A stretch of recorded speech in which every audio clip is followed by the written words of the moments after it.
আসসালামু আলাইকুম প্রিয় দর্শক ভাই বন্ধুরা, এই দেখেন আমার সেকেন্ড ব্লকের ধান। এই অনেক সুন্দর ধান হয়েছে। এখন এই ধানে আমি আজকে ঘাস মারা ওষুধ দেব।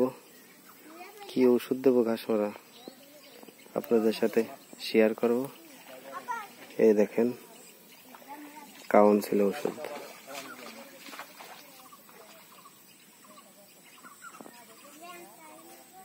কাউন্সিল এই ওষুধটা ব্যবহার করব, স্প্রে করব অথবা সারের সাথেও বোনা যায়।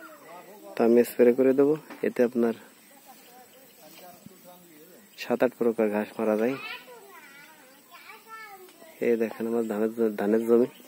এই ওষুধ দিয়ে দিলে আমার জীবন খরচ কম লাগবে। তা ঘাস মারতে যে আপনারা যদি আপনাদের জমিতে এই ঘাস হয় অতিরিক্ত, তাহলে এই কাউন্সিল ব্যবহার করতে পারেন। ধন্যবাদ, ভালো থাকবেন।